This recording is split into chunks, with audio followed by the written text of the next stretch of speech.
Hey there YouTube friends, welcome back to my channel for another reaction video. So, like usual, I have no idea what I'm about to watch, so I'm super excited.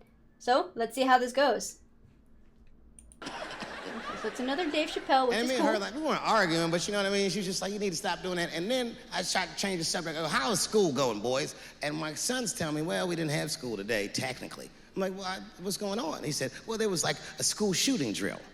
I never heard of this. You know what this is? They have drills that they make kids do where they practice what to do if somebody comes to shoot up their school. I'd never heard that before. I was like, what the fuck? Then I had to tell my sons the truth. I didn't want to tell them this shit. Son, listen to me. Fuck that drill. If somebody comes to your school and wants to shoot it up, I'm just gonna be honest with you. You probably gonna get shot, nigga. I'm just being real. Oh. You got a famous dad. I talk a lot of shit. They gonna be gunning for you, little buddy. Just stay low and run in a zigzag pattern, and don't try to save anybody, son. Do you understand me? Oh. Why would you have kids rehearse for some shit they have no control over? All you're doing is training these kids to worry. It's the stupidest drill I've ever heard of. And while you're in there training them during these drills, well, aren't you training the shooter too? This nigga's in here listening and learning like the other kids. That sitting is in the back. technically true. Where are we supposed to meet? Oh, dang. Did not think of that. If you're a parent, this shit is terrifying. This shit is real scary. All the parents is looking at each other crazy. Because we know as parents that one of us is raising the shooter. Just don't know which one of us it is. All we know for sure is that if you're a white parent, the chances that it's you exponentially higher than the rest of us. He's not wrong. He's not wrong. Shooting up school is a white kid's game. Statistically. It's fucking crazy. You know, I hated school too. It never occurred to me. Kill everybody in school? It's fucking crazy. Just do what I did, nigga. Try some things. Have you skipped school, nigga? Skip school. Take a walk and meet some other kids. Fuck school, nigga.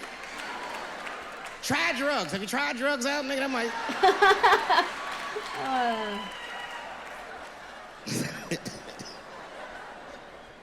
Some scary shit. I've given this a lot of thought. I don't see any peaceful way to disarm America's whites. That's not gonna happen. Disarming anybody isn't, it's not a thing around here.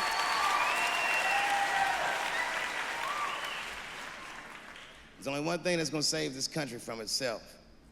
Same thing that always saves this country from itself. And that is African Americans. Right. And I know the question that a lot of y'all have in your minds is, should we do it?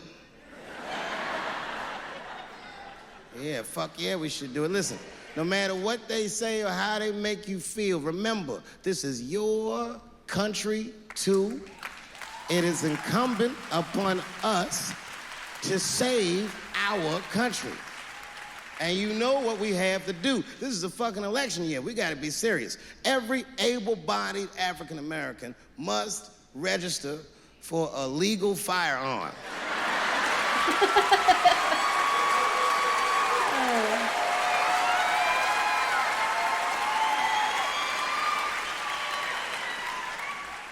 That's the only way they'll change the law.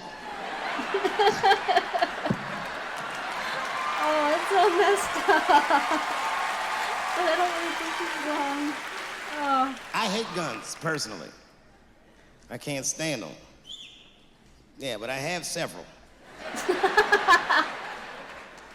I don't want them, but I feel like I need them. Don't forget where I live. I live in Ohio. And anyone that knows anything about Ohio knows that even the word Ohio is an old Native American word.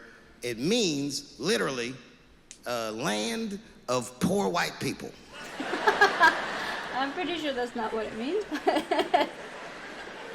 And I don't know what's going on down here, but in my experience, poor white people love, and I mean they fucking love, heroin. Oh. They can't seem to get enough of it. I didn't even know what I was looking at first. I was just driving like, why are all these white people so sleepy out here? These things.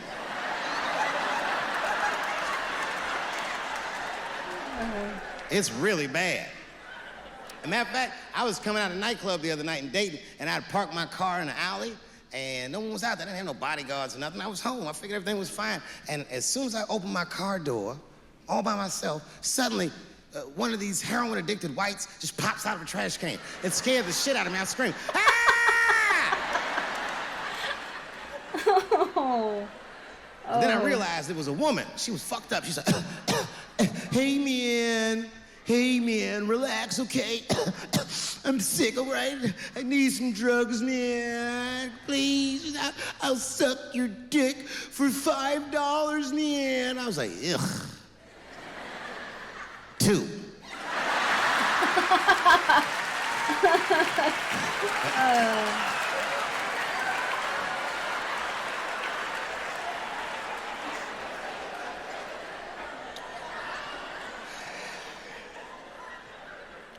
Obviously, I'm joking.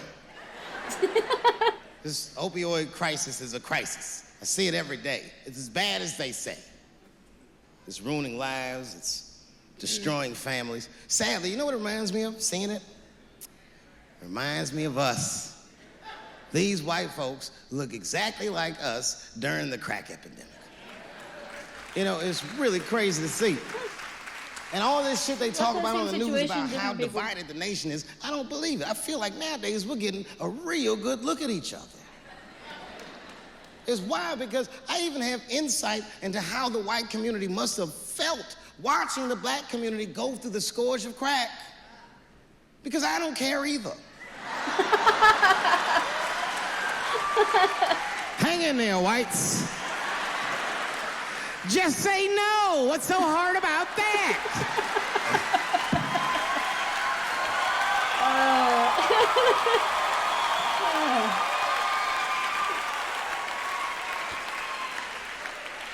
Remember when y'all said that to us? But it's okay. There's no grudges. Now you finally got it right. Once it started happening to your kids, you realize it's a health crisis. These people are sick. They are not criminals. They are sick.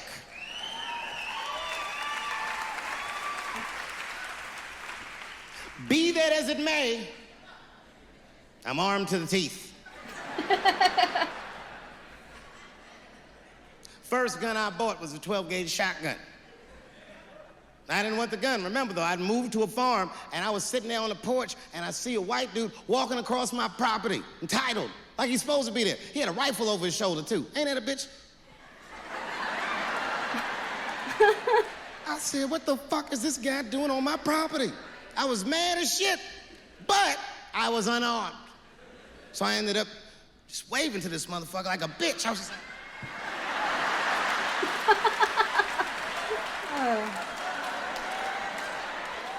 All right, that video was interesting. I really like Dave's point of views on almost all the subject that he touches. I mean, especially here, it's a hard topic to listen to, but he says everything so specifically that you do get a good laugh out of it, but at the same time, you're becoming aware of what's going on. Now, he's talking about the drills that the kids are going through, and I actually agree with him. There's really no point to them at this moment because we're not really doing any good. I mean, we're training the kids that they need to be aware of their surroundings and all the stuff that's going to happen around them, but I don't really think that scaring them at this point is going to make it any better.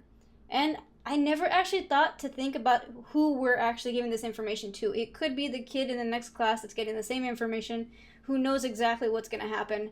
And unfortunately, that's a situation that we have to deal with. But honestly, we might need to start considering that as well when we're having kids go through these drills.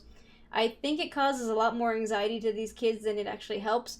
But until we actually get a group of people together who are actually going to work together to figure out a situation where we can get these kids information that they really need, this is kind of how it's going to work for them. But, I mean, it's a scary topic for anybody, and even though he says it kind of funny, I do get the gist of how he's also afraid to actually deal with the situation himself. And I think that's kind of everybody here. Right now, there's so much unpredictability out there, and everyone's kind of angry.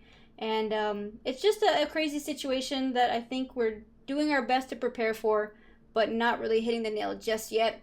Now, as far as gun control, I'm actually a pretty big advocate for keeping guns with the citizens. I mean, it's our right to hold them, and we should have the right to not only defend ourselves, but protect our families.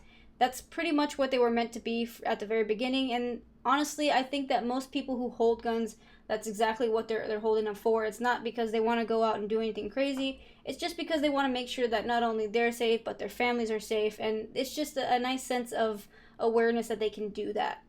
Now, I do think that there are some issues with gun control, and we do need to do a little bit of reform to it, but not to the extent that everyone's going to lose their ability to hold their weapons. And I mean, in reference to the current drug problem, I do relate to his point of view here. I mean, in the area that I grew up in, you did have a lot of the DARE movement come in, where all they said was don't do it or stay away from drugs, all that other nonsense. And they didn't really give any kind of help as to how to deal with people coming in and offering it to you. It was just say no. And that's where they left it. But now, I mean, the problem's completely different, and it's hitting a different group of people. And apparently it's a sickness now. And I mean, there's a lot more pressure to do something about it now.